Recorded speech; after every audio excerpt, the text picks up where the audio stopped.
Bonjour à tous, j'espère que vous allez très bien, vos familles, vos amis, ainsi que les gens que vous aimez. Je suis contente de vous retrouver. Alors aujourd'hui, nous allons ouvrir nos cœurs et parler d'un sujet très important, mais ô combien difficile. Je vais vous ouvrir mon cœur, alors j'espère que vous allez m'ouvrir aussi le vôtre. Nous allons parler aujourd'hui de la trahison. La trahison. Qu'est-ce que la trahison ? Comment nous le vivons, comment cela nous affecte et comment cela impacte notre vie au quotidien et à long terme. La trahison est en tout cas pour moi, est un manquement à la fidélité. C'est un acte qui démontre le manque de loyauté et de respect, de considération, d'amour qu'on peut manifester à une personne.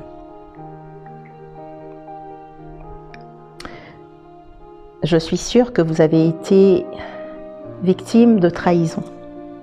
En général, la trahison vient des personnes auxquelles on s'attend le moins. Des personnes proches.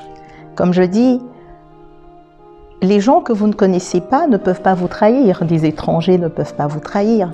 Donc ce sont les personnes proches, vos amis, vos familles, vos collègues, en tout cas des personnes proches de votre cercle. La trahison peut faire très mal, parce qu'on ne s'y attend pas vraiment.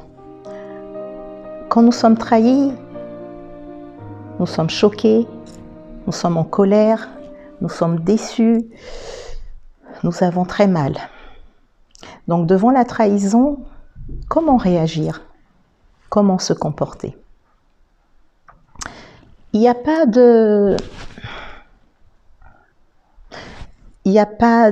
guideline, c'est-à-dire de notice, parce que nous sommes tous différents, nous avons nos émotions que nous exprimons de façon différente, et par rapport aussi à la considération que nous donnons à la personne qui a posé l'acte. Nous pouvons être trahis par notre conjoint, notre partenaire, des membres de notre famille, comme je l'ai dit tantôt, des amis, des collègues, et cela peut vraiment nous faire souffrir. Cela peut avoir des conséquences très très très douloureuses. Mais devant la trahison, il faudra rester calme. Il faudra vérifier les faits. Je fonctionne comme ça. Il est arrivé peut-être dans ma vie d'avoir peut-être pas trahi, parce que pour moi la loyauté, la fidélité qui est une grande vertu est importante et cela ponctue mes relations. J'ai été parfois aussi trahi. Cela a été très douloureux. Mais avec la foi, ma croyance, mes valeurs, j'ai su reprendre le dessus. Donc je veux partager un peu avec toi ces stratégies qui m'ont aidée. Donc face à la situation de trahison, c'est très difficile parce que les émotions vont vouloir s'exprimer. Parfois la colère, la déception, même le dégoût. Mais il faudra apprendre à rester calme. Il faut rester calme, faire une pause, apprécier la situation. Il faudra vérifier les faits, aller comprendre le pourquoi, le comment de l'acte posé, de ce qui vous a créé le tort.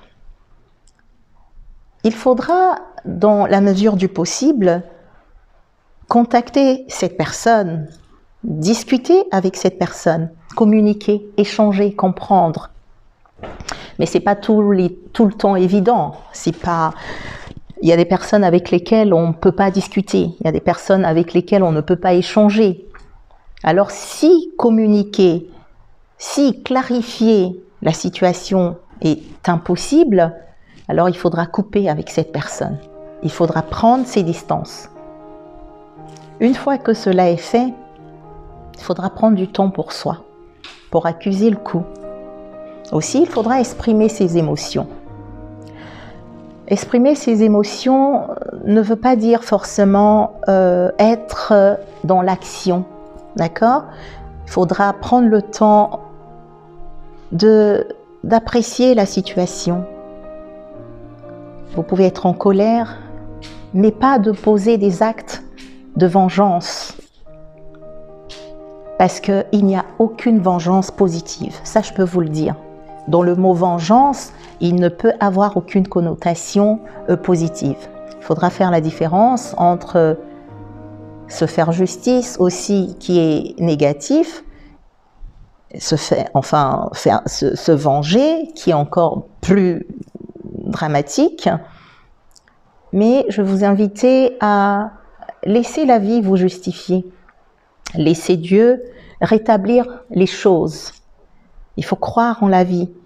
Parce que si l'acte posé, la trahison, est du fait de certaines personnes machiavéliques, jalouses, qui ont prémédité ou qui vous veulent du mal, qui veulent atteindre à votre réputation, ou restez calme. Parce que je sais une chose, la vie justifie.